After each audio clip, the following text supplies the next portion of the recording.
sa sariling wika ay higit pa sa hayop at malansang isda. Matindi ang karahasang ating dinanas sa kamay at pamamalakad ng mga Espanyol. Pang-aapi, pagmamalupit, pangahamak, pag-aalipusta. Nadamay pati ang mga inosente at walang muwang na mamamayan. Noon, ang akala ko, ang tanging mahalaga sa buhay ay ang edukasyon. Pero nadiskubre ko, depende pala yun sa pinag-aralan. Mayroon palang pinag-aaralang nakabubulag. Ngayon anak, tuturuan kita kung paano magbasa. Tingnan mo. A. A. A. A. B. B. Ano to? B. A. B. Ding. C. C. Mula sa una. A. B. C. C. D. E. F. Ding! Bravo! Ia ergo advocata nostra, tulis tuos misericordes oculos, ad nos converte, et Iesum benedictum fructum ventris tui, nobis post hoc exilium ostende, O clemens opia o dulcis, Virgo Maria, Ora pro nobis Sancta Dei Genitrix. digni efficiamo promissionibus Christi. Very good, Pepe.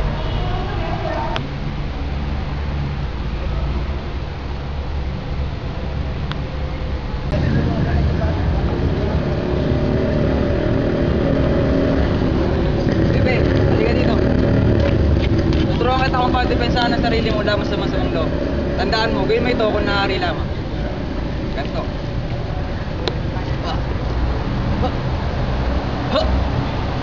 O naman. Diretso mo yung kamay mo. Galing.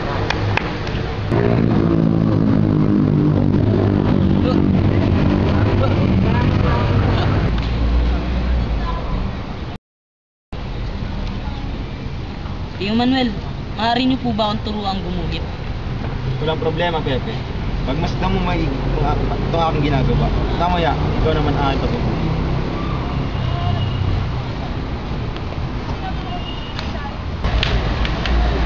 Tiyong Gregorio!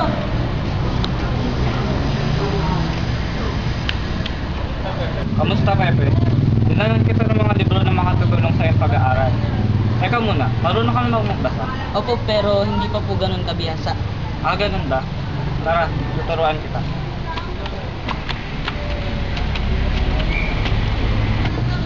Ang alamat ng Maria Makiling. Noong unang panahon, may isang diwata na nagngangalang Maria na nakatira sa kagubatan.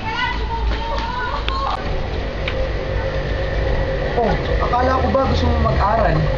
Opo, tatang, pero bakit kailangan ko pa po mag-eskwela? Pwede naman akong turuan ng nanang dito sa bahay. Marami na nga ako natutunan eh. Hindi lahat ng bagay ay matututunan dito sa bahay. Pepe, hayaan mo, parati na makita dadalawin doon. Dapat matuto ka rin mamuhay na hindi nakasukol sa pamilya mo. Di ba, Pasiano? Tama si Itang. O, sige na, Pasiano. Ihatid mo na tong kapatid mo doon. Ingat kayo, ah.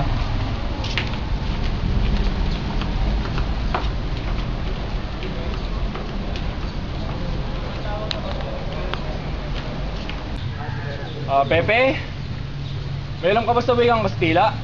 Umpo ko. Sa wikang Latin. Umpo ko. Tonto! Kawang umpo ko dahil napakalit mo. Kamay ang kamay mo. Bakit po? Para malaman mo ang matagal mo dapat alam. Aray! Aray! Aray! Pepe, sakit ba ang palo ng papa? Mag-aaral pa ako. Mag-aaral daw. Kahit anong aral mo, umpo ka pa din. Umpo ko. Aba, lalabang kaya ang let-let mo. Siguro hindi ka pinapakain ng nanay mo at unahan ng tatay mo, no? Matalinong nanay ko at hindi yung nanong tatay ko.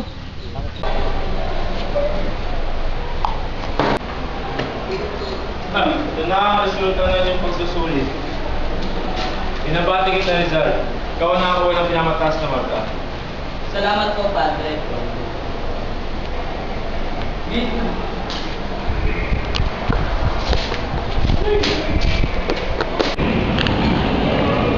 Laking pasasalamat ko sa aking unang guro, ang aking ina.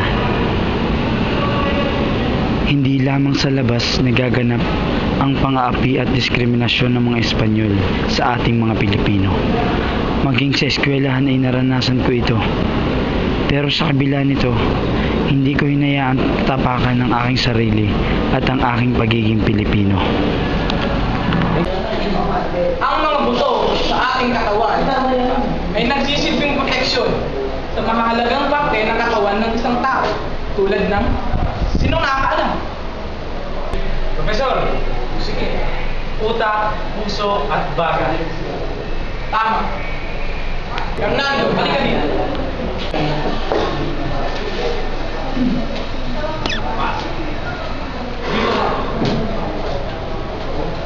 Ikaw, lumapit ka dito. Dali.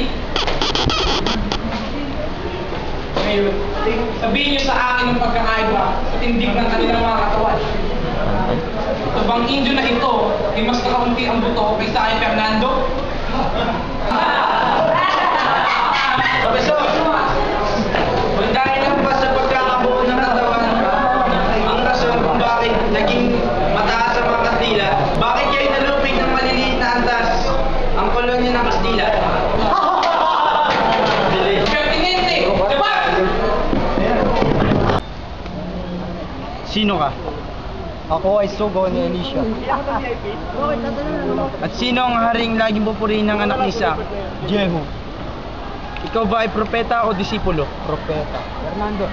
Kumpanyerismo, pagkakapatiran, ito ang mag-uugnay sa ating lahat.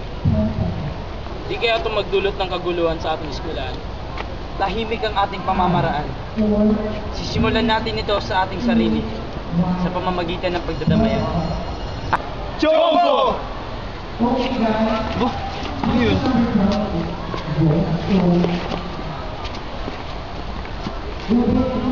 Bangus! Tonto!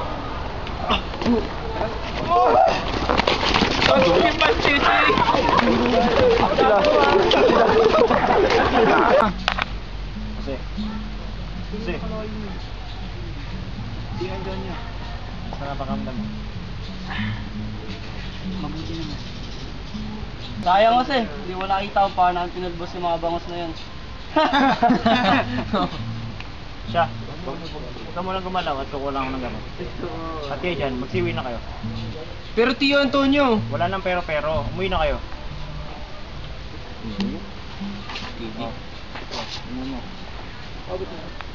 Oh, Leonor, ikaw na bahala sa pinsan mo ah.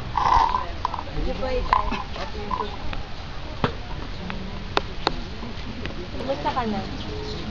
Eto, habang lumalapit ka, ay bumubuti ang aking pakiramdam. Ilan linggo pa lang ang nakaraan, parang ilang taon na ang lumipas. Ilang linggo pa lang nakakalipas, nagkaroon ka na ng bulaklak sa dila. Baka naman sino-sino sinasabihan mo yan. Ikaw lang at wala ng iba. May sila ka ba bago sila? May ilan? Turuan mo naman ako. Tubig. Ikaw ang liwanag at apoy. Ang aking tubig at pagdaloy. Ngiti mo ikislap ng bituin. Titig mo, gabing manunong. Matapos ang aking pag-aaral sa Universidad ng Santo Tomas, kailangan kong umalis sa bansa upang ipagpatuloy sa Europa ang aking pag-aaral. Gayon din upang pag-aralan at pagserbahan ng kanilang kultura, lengguwahe, at kung anong klaseng pamahalaan at gobyerno ang mayroon sila.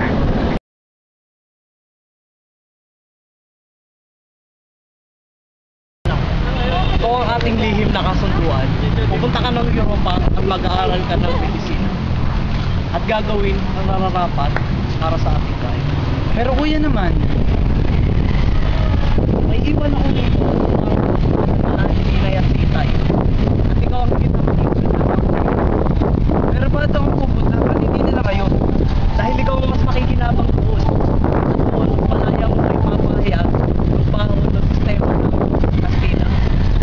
pa ako handa. Hindi lang naman ako may gusto nito. Napagpasya nito ng buong kapanalig. At kami ang sasagot sa iyong gastusin buwan-buwan. Pero sila nanang, hindi papayag yun. Hindi muna natin ito ipapaalam sa kanila. Total, pag nandun ka na naman sa Europa, wala na silang magagawa.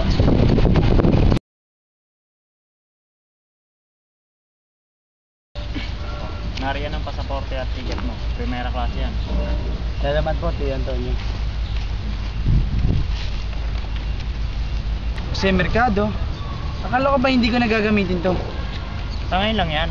Baka mapansin ka ng mga opisyalis. Baka pigilan ka nila. Pero pagdating mo sa Europa, maaari mo ulit gamitin ang Rizal. Pepe, huwag mo kami bibiguin. Marami kaming umaasa sa'yo. Sobrang na ang pagkapi ng ating bayan. Maraming salamat po, Tio Antonio. Ito ang bilin sa akin ng aking nakakatandang kapatid na si Pasiano. Lahat ng ito ay aking sikretong misyon.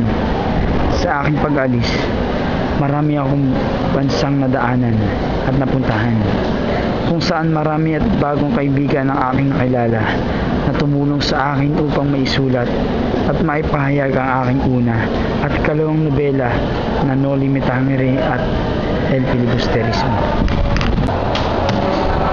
Tutok na naman ang mga kwento mo, Fray, kapag nabasa ang iyong nobela. Napag-isip-isip ko nga, siguro sila ang ating masugid na mababasa. Huwag ka naman sasalita ng ganyan dahil hindi na nila ang iyong pangalawang nobela. Teka, tungkol saan ba yun? Makikita mo at makikita rin yan mga Friday. Gaya ng aking naunang nobela, hindi din naging madali ang pagsusulat ng aking ikalawang nobela, ang El Filibusterismo. Nilisan ko ang Brussels patungong Ghent sa Belgium, sa kadahilan ng ang halaga ng paglilimbag sa Ghent ay higit ng baba at nais ko iwasan ang mapanuksong kagandahan ni Suzanne Jacobi.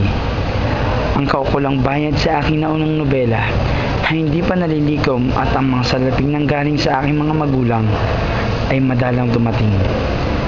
Nang dahil sa hirap ng aking naranasan, ay nakatulong ito sa pagkakaroon ng miserableng tema. Nanghiram ako ng pera sa kahit na sino na maaaring mautangan upang mailimbag ang aking nobela. Maraming salamat kay Valentin Ventura dahil siya ay tumulong sa pagbibigay ng salapi upang mailimbag ang El Filibusterismo. Does the hell exist or not? Para sa mga pangaas, ang impyerno ay narito na.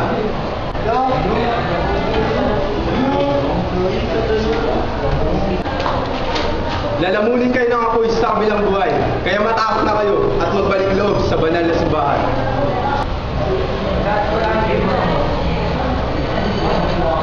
Tapos kong gawin ang aking dalawang nobela, ako ay bumalik sa aking bayan upang masaksihan ang kasalukuyang nangyayari sa ating bansa.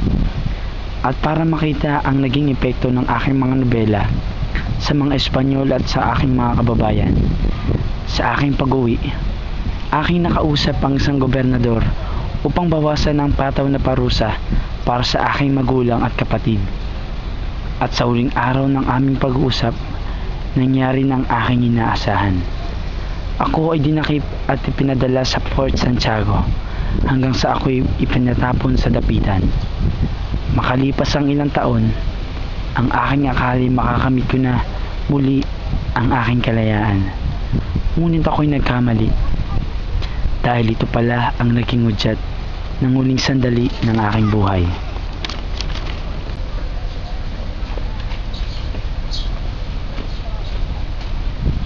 Niloko lang nila tayo. Masyadong minadali ang paglilitis. Hindi makatarungan ang nangyari. Eh ba't ba ganito galit ka? Ay ako naman mamamatay, Tabiel. Ayoko na. Magbibitiw na ako sa lahat ng aking tungkulin. Hiyang-hiyan ako sa inyo, Ginoong Rizal. Dahil ako isang Kastila. Hindi ka Kastila, Tabiel. Pareho lang tayo. At ako ay nabigo sa aking misyon. Nagtagumpay ang mga Kastila sa kanilang plano laban sa akin. Naway sa aking pagkamatay ay mamulat ang inyong isipan at ipagtanggol ang ating bayang sinilangan.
huling kahilingan.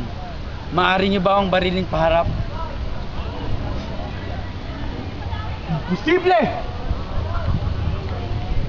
Kung gayon na lamang, ay huwag niyo na lang patamaan ang aking ulo.